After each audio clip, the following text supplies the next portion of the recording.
Sutra Teratai yang Menakjubkan. Bab 8, 500 murid menerima peramalan. Shin Fasyang, Sutra Teratai episode 1135. Memberi persembahan pada Buddha adalah memupuk berkah, dan membabarkan Dharma adalah memupuk kebijaksanaan. Bodhisattva demi menyadarkan para makhluk menggunakan mata Dharma yang murni untuk mengamati segala Dharma di mana-mana. Mampu mengetahui dan menjalankan Dharma ini untuk merealisasikan jalan ini, juga mengetahui segala jenis metode terampil. Kita membicarakannya setiap hari, juga mendengarnya setiap hari. Dharma tidak terlepas dari pembinaan batin dalam menghadapi dunia luar. Bagaimana kita bersumbangsi? Di dunia berbagai bentuk, lingkungan yang berbeda, pengalaman yang berbeda, penderitaan yang berbeda. Bagaimana kita dapat menemukan begitu banyak penderitaan? Setelah menemukannya, bagaimana perasaan di dalam hati kita? Apakah mendengar namun tidak melihat? Atau melihat namun tidak menyimaknya? Atau menyimak namun hati tidak tergerakkan? Merasa bahwa ini sangat jauh dari kita. Merasa bahwa orang-orang ini tidak ada hubungannya dengan kita. Cukup dengan mendengarnya saja. Dilalui saja setelah melihatnya. Orang-orang tersebut sama sekali tidak ada hubungannya dengan kita. Apakah kita menggunakan pemikiran seperti ini melihat kehidupan? Jika demikian halnya, tidak peduli seberapa banyak Dharma yang didengar, hanya bisa mengenal Dharma saja. Memahami tetapi tidak mempraktikannya, tidak dapat dan tidak sanggup melakukannya.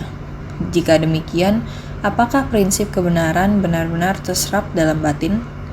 Ini masih terpaut jauh. Kita belajar ajaran Buddha, harus belajar untuk memahami dan mempraktikannya. Dengan Dharma, kita dapat memberi manfaat kepada orang lain, menggunakan Dharma untuk memberi manfaat kepada para makhluk. Ini baru pembelajaran ajaran Buddha yang sesungguhnya. Bodhisattva demi menyadarkan para makhluk menggunakan mata Dharma yang murni untuk mengamati segala Dharma di mana-mana. Mata Dharma yang murni adalah kita setiap orang memiliki sifat hakiki kebudaan yang murni. Sifat hakiki kebudaan yang murni adalah mengamati penderitaan para makhluk. Tidak tega membiarkan para makhluk menderita. Dengan sendirinya, kita akan menyelamatkan semua makhluk yang menderita. Masuk ke kerumunan orang banyak untuk menyelamatkan penderitaan dan tidak ternodai. Mempertahankan kemurnian batin ini dinamakan bodhisattva. Bodhisattva adalah makhluk yang tercerahkan. Bodhisattva berbagi di tengah penderitaan para makhluk. Karena dengan adanya para makhluk, sehingga muncul bodhisattva. Adalah istilah duniawi yang bertentangan dengan satu sama lain. Sehingga para makhluk yang menderita merupakan tempat pelatihan bodhisattva. Belakangan ini selalu demikian membabarkan kepada semua orang. Benar-benar tempat pelatihan, benar-benar bodhisattva. Seperti inilah dunia saat ini. Penderitaan benar-benar sangat banyak. Saat ini teknologi sudah maju, transportasi berkembang. Teknologi yang maju, walau berada dimanapun, kita dengan cepat mengetahui berita. Terjadi di tempat yang sangat jauh, terpaut puluhan ribu kilometer jauhnya. Terjadi hal apa, berita segera sampai. Kemajuan teknologi semacam ini, penyampaian berita tiada rintangan. Bagaimana dengan transportasi? Kita dengan segera pergi menolong sejauh puluhan ribu kilometer. Tempat yang sangat jauh. Apakah dapat mencapainya? Tentu bisa. Segera mempersiapkan koper, meranselkan barang bawaan kita, hanya dengan satu proses birokrasi saja sudah dapat mencapai puluhan ribu kilometer tanpa rintangan. Sangat cepat. Pagi hari berangkat, malam telah tiba di tujuan. Berita pun sampai. Yang dilihat dan yang didengar, hal ini berdasarkan teknologi masa kini. Juga saat ini banyak penderitaan di dunia. Ini memungkinkan mata kita memiliki mata dan telinga yang murni. Jadi, telinga dapat mendengarnya, dan mata juga dapat melihatnya. Memahami tempat tersebut membutuhkan barang-barang apa saja. Kita harus segera mengisinya kembali. Sangat cepat, barang-barang yang ditambahkan dengan sangat cepat pun tiba, baik manusia maupun barang-barang. Maka harus dengan hati yang bersyukur. Sekarang di era ini, Sang Buddha pada 2000-an tahun lalu mengajarkan Dharma kepada para murid. Pada era tersebut, kehidupan pada saat itu sebenarnya kepada Sravaka Pratyekya Buddha pada era tersebut, Sang Buddha ingin berbagi kondisi batinnya. Saat dirinya mencapai pencerahan, ingin mereka melenyapkan kegelapan batin, ingin membantu mereka memahami tentang siklus kelahiran kembali di 6 alam kehidupan, dari 4 jenis kelahiran, juga penderitaan di dunia, dan lain sebagainya. Agar semua orang tahu akan penderitaan dan ingin melatih diri. Di era tersebut, seperti ini seharusnya sudah cukup. Namun di era tersebut, Sang Buddha mempersiapkan untuk masa mendatang, yaitu kita di era sekarang. Ingin membuka sebuah jalan untuk kita, berharap semua ingin tahu di dunia masa mendatang yang dipenuhi 5 kekeruhan. Di dunia yang penuh 5 kekeruhan, para makhluk dikelilingi bahaya di segala penjuru. Di dunia tersebut akan penuh dengan penderitaan, mendorong semua orang untuk membangkitkan hati penuh cinta kasih. Bodhisattva muncul dikarenakan ada makhluk yang menderita. Melakukan pelatihan diri, jika hanya melatih diri ke dalam, tabiat buruk para makhluk akan mudah berubah-ubah. Terkadang merasakan ledakan semangat, kemudian akan sangat tekun bersemangat. Namun karena tabiat buruk, sedikit angin dari luar berhembus, menjadikan rumput bergoyang. Batin pencerahan pun akan bergejolak. Akan sangat mudah menjadi malas dan mundur. Seperti sebuah kisah, seorang laki-laki yang menjalani penderitaan di neraka. Tidak mudah akhirnya melihat benang laba-laba yang jatuh dari atas. Jadi, segera meraih benang laba-laba itu dengan susah payah naik dengan memegang benang laba-laba tersebut. Terus naik sampai ke atas, tapi tiba-tiba mendengar suara dari bawah. Ketika melihat ke bawah, batinnya sendiri menjadi bergejolak. Takut orang-orang di bawah akan membebaninya. Timbul sebersit niat pikiran yang bergejolak. Tidak berharap orang-orang di bawah mengikuti naik ke atas. Karena guncangan demikian, maka benang laba-laba tersebut di atas pun terputus dan terlepas ke bawah. Bukankah batin para makhluk seperti ini? Buah karma kerisauan yang diciptakan sangat berat, sangat banyak. Kekuatan karma yang dalam dan berat ini sangat susah untuk dilepaskan. Tidak mudah untuk memiliki satu kesempatan yang bisa kita genggam. Ada benang laba-laba dan jejak kuda, petunjuk kecil. Ini semua dapat membuat kita menemukan sifat hakiki yang telah kita miliki sejak awal. Sangat tidak mudah. Hanya karena sedikit gangguan, jalan kita menjadi tidak jelas. Jatuh kembali ke kegelapan batin lagi. Inilah kita, makhluk awam. Apabila kita hanya mendengarkan Dharma, tetapi tidak berhadapan dengan lingkungan sekitar, tidak pernah dilatih melalui pengalaman, tidak tahu ataupun tidak mengerti, tidak memahami penderitaan yang kita dengar sekarang, karena kita tidak mengalaminya sendiri, tidak mengenal penderitaan itu seperti apa. Ketika para makhluk menderita, inilah saat Bodhisattva turun di tengah orang banyak. Mereka pergi memahami sebab dari penderitaan, memahami hukum sebab akibat. Dari lingkungan setiap orang yang berbeda, memahami penderitaan yang berbeda. Ini hanya didapatkan dari pengalaman masuk ke tengah orang banyak. Setelah kita mengerti, inilah yang disebut penderitaan. Inilah bagaimana penderitaan bergabung menjadi satu. Saya bersedia untuk bersumbangsi dan membantu mereka, mengurangi penderitaan mereka. Inilah bagaimana Bodhisattva masuk ke tengah orang banyak. Inilah yang ingin Buddha ajarkan kepada kita. Inilah kenapa dari ajaran kendaraan kecil beralih ke ajaran kendaraan besar. Berharap semua orang dapat membangkitkan tekad Bodhisattva. Demi menyadarkan para makhluk, berharap kita setiap orang menjaga kemurnian batin kita. Batin yang murni. Mata Dharma ini adalah batin Buddha. Inilah sifat hakiki tatata kita. Kita harus menjaganya dengan baik. Kita hendaknya membangkitkan tekad untuk masuk ke tengah orang banyak, untuk mengamati segala dharma di mana-mana. Di manakah sumber dari kebenaran tentang penderitaan? Mengapa bisa terjadi penderitaan ini? Ini setelah dipahami dharma tentang penderitaan, prinsip kebenaran tentang penderitaan. Ternyata berada di tengah orang banyak, sudah tahu. Ini adalah benar-benar sudah tahu. Inilah kebenaran tentang penderitaan yang dikatakan Buddha. Kebenaran sejati tentang penderitaan. Setelah mengetahuinya, menerapkannya di dalam tindakan nyata. Batin saya tergerakkan. Saya mulai dengan mempraktikannya sendiri. Masuk ke tengah orang banyak, menggunakan dharma yang biasa didengar. Kebijaksanaan ini telah memasuki hati kita. Penderitaan apapun yang kita temui, saya akan bersumbangsi metode yang sesuai untuk membantunya. Apakah itu yang berwujud kekurangan materi, atau yang tidak berwujud kerisauan dan penderitaan? Kita semua bisa segera bersumbangsi, mampu mengetahui dan menjalankan dharma ini. Dharma yang dibutuhkan para makhluk, ada dharma untuk menyadarkan. Ada metode untuk membantu mereka. Ini disebut ada dharma untuk menyadarkan.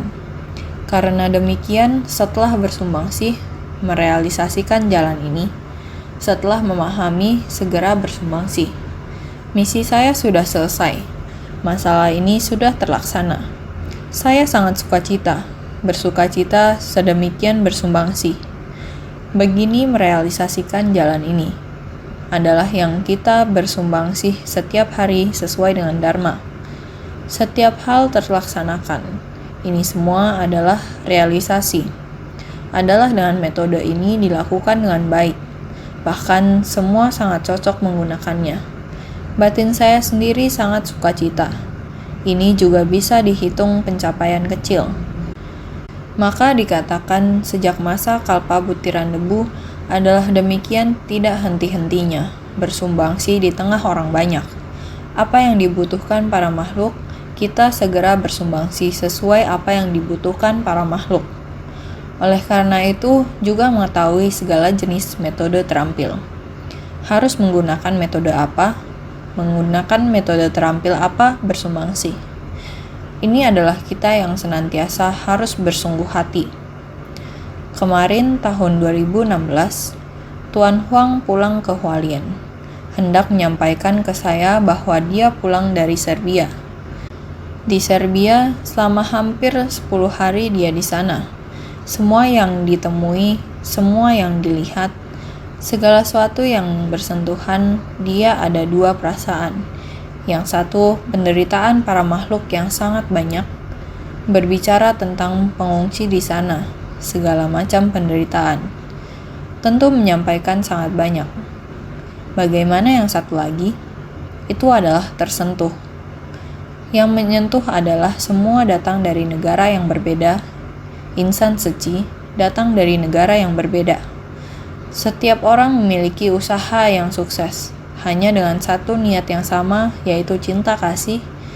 Jadi dari negara yang berbeda, berkumpul seperti ini di tempat ini. Dia mengatakan pada awalnya setiap orang, masing-masing orang memiliki caranya sendiri. Tapi semua orang terus saling berdiskusi. Harus bagaimana, menggunakan metode yang mana, semua orang bisa mencapai tujuan kita datang ke tempat ini. Semua orang sangat cepat bisa saling menghormati, saling memuji. Metode bersatu hati seperti ini. Dengan harmonis, saling mengasihi dan bergotong royong. Maka bisa dengan sangat cepat, setiap orang saling berinteraksi dengan sangat bersukacita.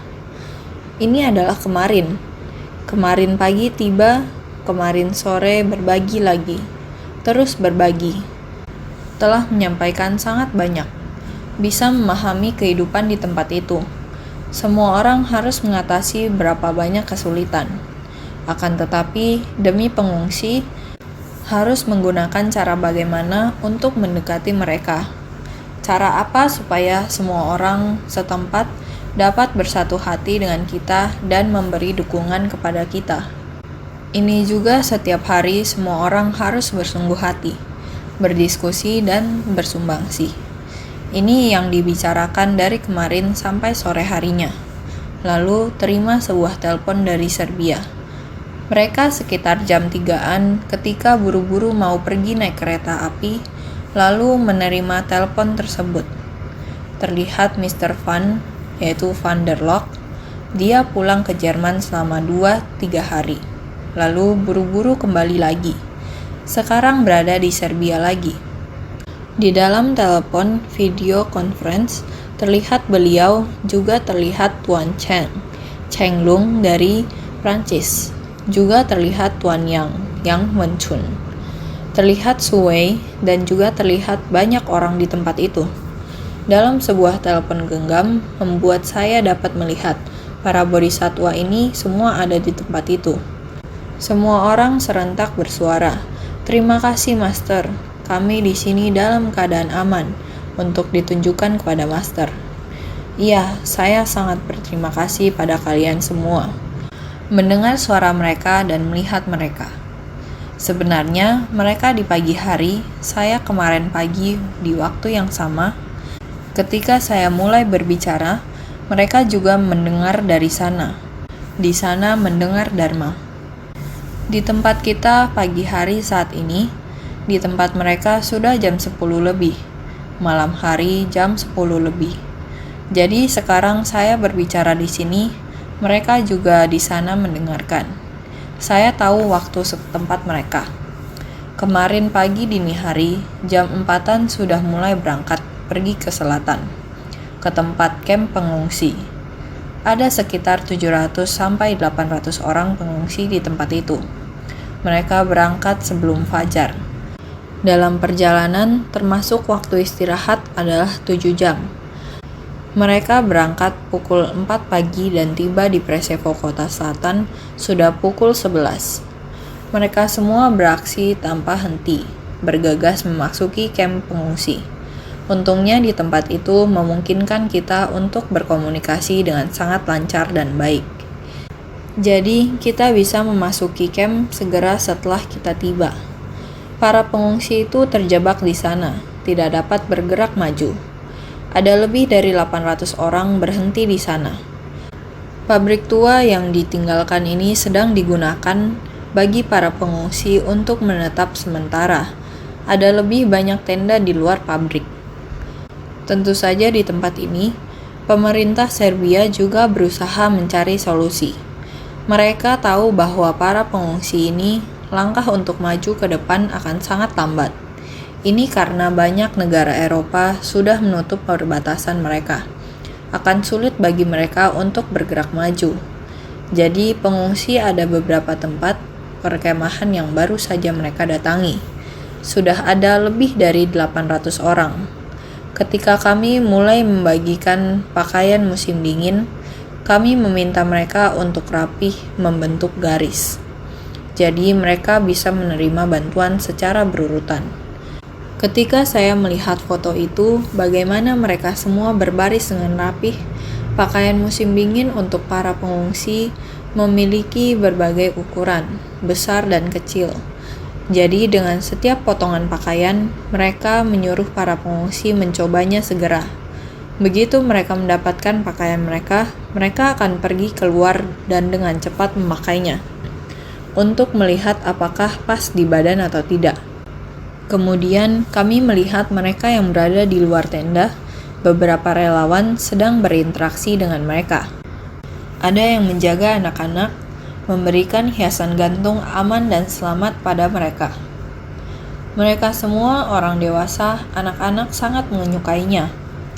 Mendapatkan barang ini yang dinamakan gantungan aman dan selamat. Sekarang mereka tidak memohon yang lain, hanya memohon aman dan selamat. Jadi orang-orang yang mendapatkan gantungan aman dan selamat sangat bersukacita. Kami 22 orang insan suci selesai menyerahkan bantuan di sana. Sudah lewat tengah hari. Sangat berterima kasih pada komisaris perkumpulan dari pengungsi setempat. Pengurus di sana mengetahui bahwa relawan suci adalah vegetarian. Jadi mereka menyiapkan makanan vegetarian yang sangat berlimpah untuk menraktir mereka. Jodoh baik ini sudah terjalin. Mereka kembali dan berkumpul dengan yang lain. Sudah sangat larut malam, percaya semua orang melakukannya, mendapatkan sukacita setelah melakukannya. Telepon kemarin melihat semua orang, bertanya kepada mereka, "Flu semua orang apakah sudah sembuh?" Semuanya menampilkan senyuman, mengatakan pada master, "Flu kami sudah sembuh. Apakah untuk menghibur saya?" Tapi bagaimanapun semuanya terlihat sehat. Semoga setiap orang dalam keadaan sehat. Ini semua adalah bodhisatwa yang tercerahkan. Demi menyadarkan makhluk menggunakan mata dharma yang murni, yang adalah hati Buddha. Masuk ke dalam kerumunan orang banyak untuk memahami tempat itu. Apa sebenarnya yang membuat mereka menderita? Kita membutuhkan barang apa untuk membantu mereka? Ada juga banyak organisasi amal lokal. Bagaimana kita bisa memadukan diri dengan mereka agar kedepannya dapat kembali membantu para pengungsi dalam proses ini. Melihat Serbia juga begitu penuh hati terhadap pengungsi. Seperti kamp pengungsi bagian selatan, mereka juga membangun posko pendidikan agar anak-anak dapat bergambar. Dari gambar anak-anak, kelihatan bahwa mereka juga sangat berbakat. Namun setelah melihat, mereka merasa sangat sedih. Mereka gambar bentuk hati yang ditusuk panah. Dari sini bisa terlihat apa yang ada di pikiran anak. Maka kamp pengungsi tersebut sangat penuh hati, di mana anak-anak dapat menggambar dan belajar. Jika ada yang flu atau sakit, juga ada posko pengobatan. Melihat Serbia sudah ada persiapan, bagaimana agar pengungsi dapat menetap secara sementara. Inilah yang sedang dilakukan Serbia. Melihat para bodhisatwa di tempat tersebut tidak peduli diri sendiri dan sangat lelah, dan meninggalkan pekerjaan dan turun dengan penuh hati. Seperti Tuan Huang Xingte, kemarin kasih tahu saya, dia harus cepat pulang, cepat selesaikan pekerjaan kantor, terus mau kembali ke kamp pengungsi dan bergabung dengan yang lain untuk bersumbangsi. Inilah bodhisatwa dunia, menggenggam setiap saat dan juga sangat cekatan. Berharap pada saat ini berada di tempat tersebut. Juga ada bodhisatwa yang mendengarkan dharma dengan rajin. Semua orang haruslah bersungguh hati, harus senantiasa selamat dalam menjaga tubuh dan tindakan kita, seperti gantungan bermotif aman dan selamat yang kita berikan. Mereka begitu bersukacita. Kita juga dalam kondisi selamat, harus bersukacita dalam dharma. Sehingga kita juga demikian. Dharma bukanlah hal yang ada di 2000 lebih tahun yang lalu. Dharma terus bersama dengan kita. Dalam setiap waktu, kita bisa terus hidup dalam dharma. Dharma harus dipergunakan oleh kita, sehingga juga mengetahui segala jenis metode terampil. Ini agar kita mengetahui bagaimana caranya dalam menghadapi kehidupan manusia. Metode apa yang harus kita gunakan untuk menghadapi kehidupan? Apakah kita mampu untuk bersumbangsi? Buddha mengatakan dikarenakan kita, para makhluk yang berada di alam 5 kekeruhan, sudah tiba waktunya untuk membangkitkan tekad bodhisatwa. Para makhluk yang menderita adalah tempat pelatihan bagi para bodhisatwa. Kita harus dapat memahaminya secara menyeluruh. Mari kita lihat naskah sutra sebelumnya. Dia tahu akan semua kapasitas, tajam atau tumpul, senantiasa mengajarkan dharma murni, membabarkan dan menguraikan makna demikian, mengajari ribuan koti orang, memungkinkan mereka untuk berdiam dalam ajaran kendaraan besar. Dia memurnikan tanah Buddha sendiri. Sutra Teratai Bab 8, bab 500 murid menerima peramalan. Pada saat itu, Sang Buddha memuji Purna Maitrayani Putra. Adalah melalui proses begini, sudah menghayati batin Buddha, sudah memahami ajaran yang dibabarkan oleh Buddha, sebagai bekal baginya untuk berbuat dengan tindakan nyata, dari kehidupan ke kehidupan. Bukan hanya pada kehidupan sekarang ini, dari kehidupan ke kehidupan selalu berada di tengah orang banyak. Maka dia tahu akan semua kapasitas tajam atau tumpul. Dia selalu berada di dalam kerumunan orang banyak. Dia memahami tabiat dari orang-orang itu. Apakah yang mendengarkan dharma ini berakar tajam atau berakar tumpul? Apakah setelah mendengarkan dharma dapat menerimanya, ataukah memerlukan waktu yang lama baru bisa memahaminya? Inilah Purna Maitrayani Putra, dapat mengamati dengan kebijaksanaannya. Maka dapat mengamati para makhluk dan membabarkan dharma sesuai akar kapasitas para makhluk. Maka senantiasa mengajarkan dharma murni, membabarkan dan menguraikan makna demikian. Membabarkan dharma dari banyak Buddha. Oleh karena itu, waktu yang sangat panjang tidak menyanyiakan waktu semenit pun ataupun sedetik pun, sehingga dapat memberi pengajaran kepada begitu banyak orang.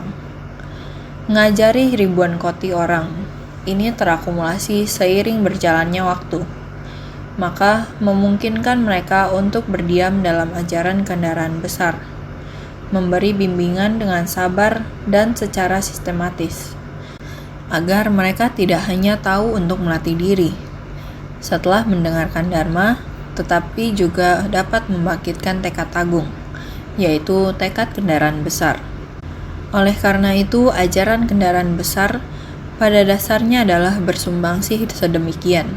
Mempraktekkan ajaran kendaraan besar adalah memurnikan tanah Buddha sendiri, menjalin jodoh baik dengan para makhluk. Para makhluk yang menderita adalah tempat pelatihan bodhisattva. Maka bodhisattva dapat menyelamatkan dan membimbing para makhluk. Kita melanjutkan dengan pada masa mendatang, dia juga memberikan persembahan kepada Buddha yang tak terhingga dan tak terhitung, melindungi dan membantu dalam menyebarkan dharma sejati, juga memurnikan tanah Buddha sendiri. Sutra Teratai bab 8, bab 500 murid menerima peramalan. Purna bukan hanya membimbing dan menyadarkan para makhluk, namun juga terus memberikan persembahan kepada Buddha, yang jumlahnya tak terhingga dan tak terhitung.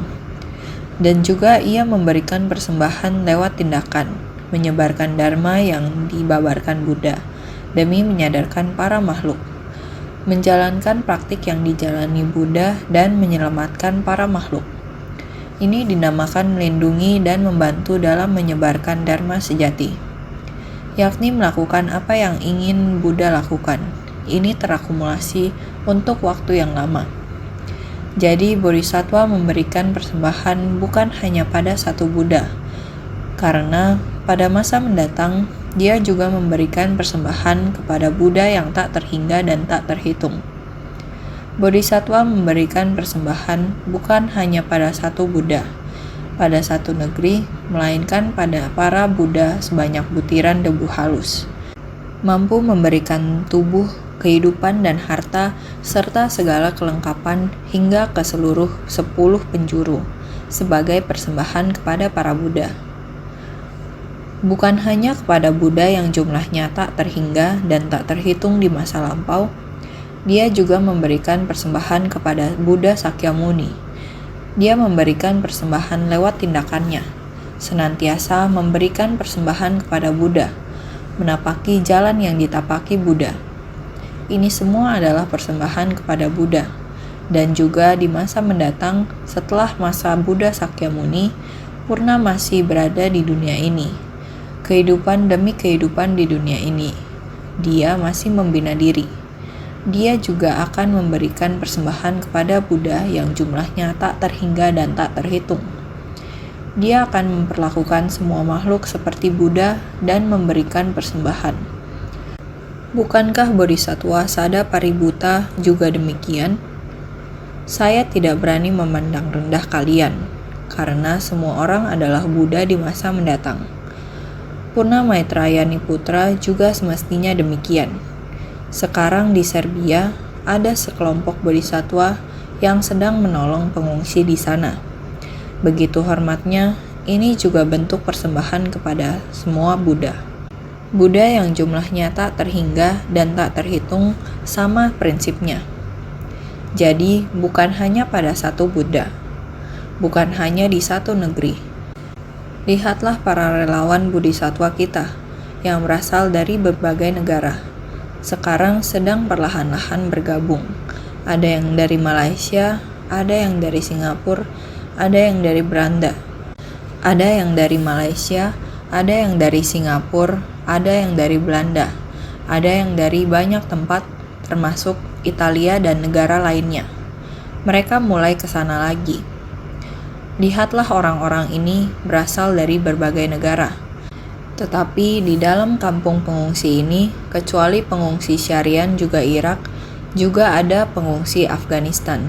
Sehingga di tempat ini banyak terdapat bodhisattva dari berbagai negara dan pengungsi dari berbagai negara. Demikian bersumbangsi. Sehingga kita harus memanfaatkan kesempatan. Oleh karena itu, para Buddha sebanyak butiran debu halus, bagaimanapun banyak yang memiliki kesempatan untuk bersumbangsi. Mampu memberikan tubuh, kehidupan, dan harta, serta segala kelengkapan hingga seluruh 10 penjuru.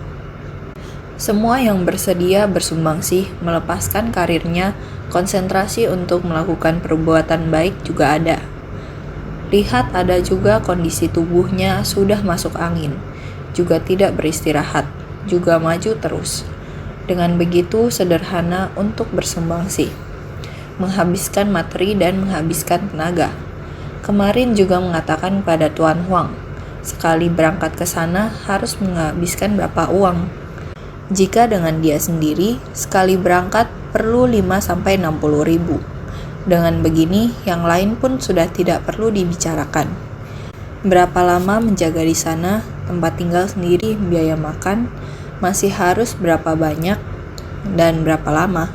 Dia terus bersumbangsi. Itulah kekuatan cinta kasih bersumbangsi seperti itu. Melindungi dan membantu dalam menyebarkan Dharma sejati adalah di luar menampakkan penampilan serawaka dari kendaraan kecil untuk membantu dalam menyebarkan Dharma sejati. Melindungi dan membantu dalam menyebarkan Dharma sejati juga memurnikan tanah Buddha sendiri.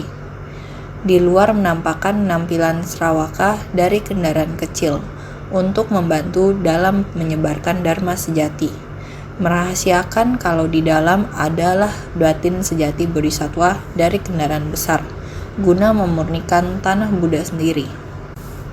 Dalam wujud biksu, setelah menjadi biksu, menjalani kehidupan yang sama dengan Sang Buddha.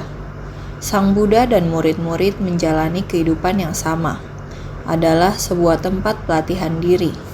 Tempat pelatihan diri adalah untuk memahami banyak dharma. Seperti ini keluar membabarkan dharma, dan orang-orang bisa mempercayai bahwa mereka adalah para murid dan kelompok murid yang dididik oleh Yang Maha Tercerahkan, membabarkan dharma di dunia manusia. Mengetahui bahwa wujud ajaran Buddha adalah seperti ini. Praktik pelatihan diri dari ajaran Buddha adalah seperti ini. Sama seperti kelompok bodhisattva kita, para perumah tangga, di tempat tersebut melakukan pembagian bantuan.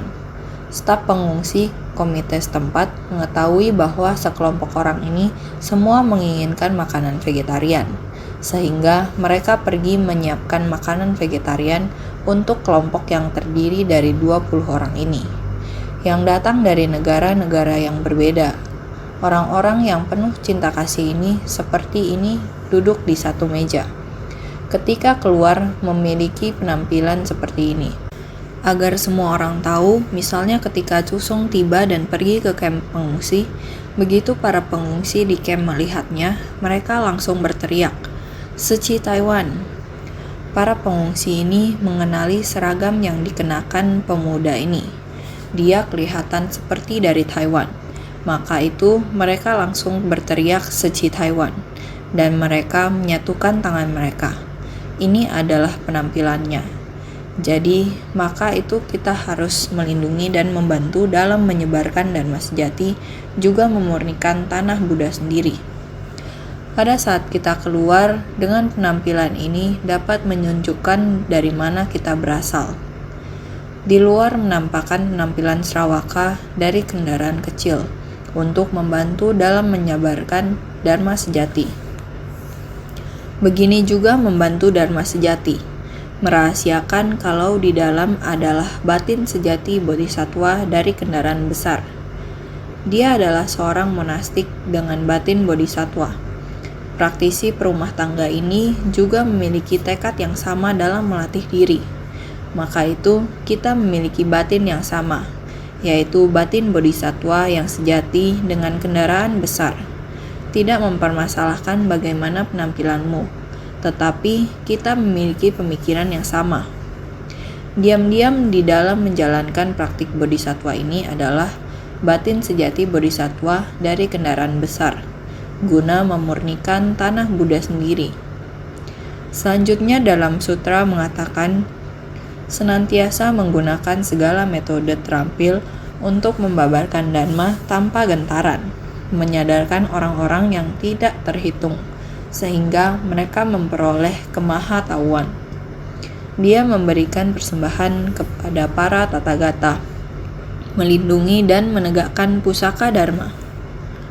Sutra Teratai Bab 8, Bab 500 Murid Menerima Peramalan. Ini adalah Purna Maitrayani Putra, praktik sebagai benih sebab untuk mencapai kebudaan. Sebelum beliau mencapai kebudaan, yaitu harus menjalankan begitu banyak hal. Ini karena waktu dan ruang yang tak terhingga, waktu yang sangat lama, kalpas banyak butiran debu, sehingga menggunakan berbagai metode terampil menampakkan berbagai raga. Selama beberapa kehidupan, zaman yang berbeda, dia menampakkan wujud yang berbeda di tengah orang banyak, menampakkan berbagai raga, membabarkan berbagai dharma. Ini adalah dapat sejalan dengan prinsip kebenaran, dan juga sesuai dengan kemampuan. Sangat sesuai dengan prinsip kebenaran, juga sesuai kemampuan menerima dari para makhluk. Senantiasa menggunakan segala metode terampil untuk membabarkan Dharma tanpa kegentaran. Senantiasa menggunakan begitu banyak metode, mudah dan terampil untuk membabarkan Dharma menakjubkan tanpa gentaran di hati. Dia menggunakan berbagai metode terampil untuk membabarkan Dharma tanpa kegentaran telah disampaikan sebelumnya. Ada 4 kebijaksanaan tiada rintangan. Ada 4 ketidakgentaran. Sebelumnya telah dikatakan, sehingga ketidakgentaran. Senantiasa menggunakan begitu banyak metode mudah dan terampil untuk membabarkan Dharma menakjubkan.